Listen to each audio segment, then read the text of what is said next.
अस्सलामुअलैकुम दोस्तों, क्या हाल चाल है। उम्मीद करें सारे दोस्त खैर खैरियत नाल हो। सो बिस्मिल्लाह पढ़ दे अज दा न्यू विलाग करने स्टार्ट। दोस्तों अज दा विलाग है मज़ेदार, क्योंकि सारे कोल है बहुत ही ज़्यादा बारिश दा मौसम बड़ा खड़े। सारे कोल मौसम बड़ा आउट क्लास बना खड़े। गर्मी का जोर दगे त्रुट वाल देखो। मैं मोटरसाइकिल जल्दी नाली में छिके मोटरसाइकिल खड़ा देते, मैं अंदर जिशान भी खड़ा देते, मैं भी खड़ा देते, क्योंकि बाहरों इतनी ज़्यादा हवा और इतनी तूफानी बारिश आती पी। यकीन करो ये सामने तो नज़र आता पिया हो सी। वाल अज असा करने वाले इंजॉय ही बारिश के विच, क्योंकि गर्मी दे तक पता है काफ़ी हद तक गर्मी होती है। तो पिछले व्लॉग ही डिठे हो सन गर्मी को तड़फती पे आवाम तो माशाल्लाह लह ही है सारे को बारिश। तो देखो बारिश कितनी तूफानी बारिश है, इतनी ज़्यादा नज़र भी कश नहीं आती पई। क्या तुहाडे कोल भी इवें बारिश आती पई है या कोई ना? सारे कोल इतनी तूफानी बारिश है, यकीन करो हद निगाह नज़र भी कशे नहीं आती। पर सारे दोस्त देखो अंदर भाजन सारे जड़े पहले थोड़ी देर गर्मी को पहले बैठे थे, वाले सारे अंदर आ गए। इतनी ज़्यादा बारिश पर नाले भी चलते पे दे, बारिश बहुत ज़्यादा बारिश है।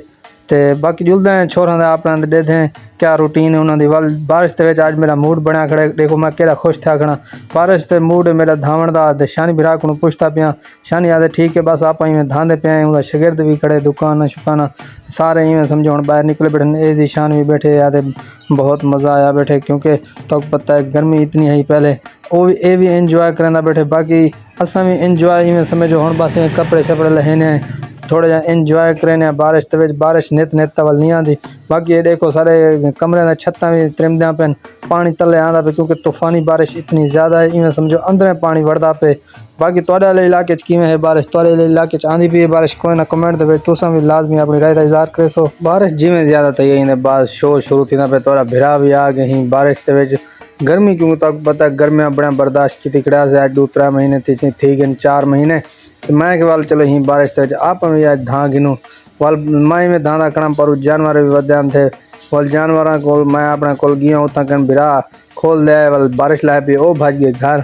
वाल मैं के चलो वेंदा पिया उन्होंने पता करा कहीं बई जाना भज वजन। चलो वाल उन्होंने बोले सा वाला खुशी का माहौल तुम चेक करो सामने।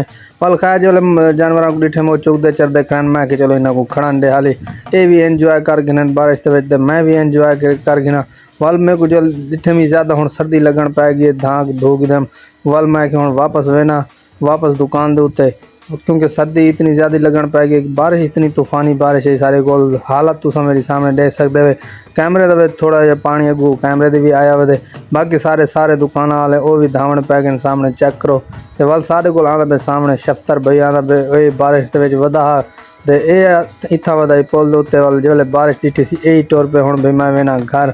वाल असा रोके से तो हाली खड़ बारिश रुकन दे वाल वने।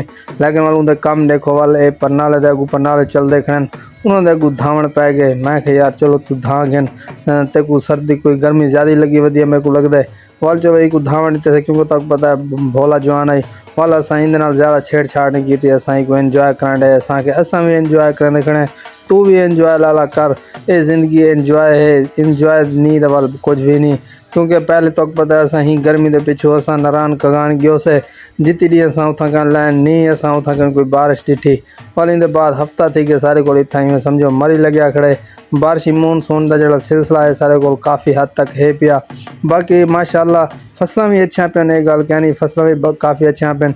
और असा इवें समझो शफ्तर दे नाल मैं भी रल गया। मैं कि शफ्तरा तू धांदा पे मैं भी तेरे रले आज इंजॉय करूँ तो आज रले करें इंजॉय करें।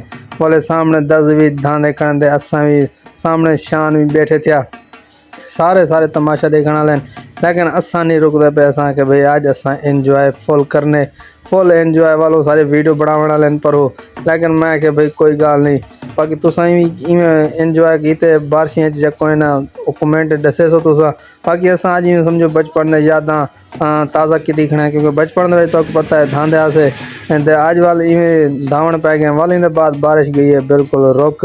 वाल हूँ कपड़े सारे देखे बिल्कुल हम सीने वाला सा कपड़े लहन चावल उन्होंने पखियां दे अगू साड़ दिते ताकि भाई सुक वजन। वाले हालात देख करो सामने बारिश के बाद कैसा मौसम खूबसूरत बन गए। इवें समझो इवें मरी भी कहना उसे जितना इतना खूबसूरत। बाकी सारे आवाम होने में समझो हौले हौले बाहर निकलिए। सब्जी वाले मामे को भी रश लग्या खड़े काफ़ी। तो बाकी इंजॉय माहौल इवें समझो अज बढ़िया खड़े।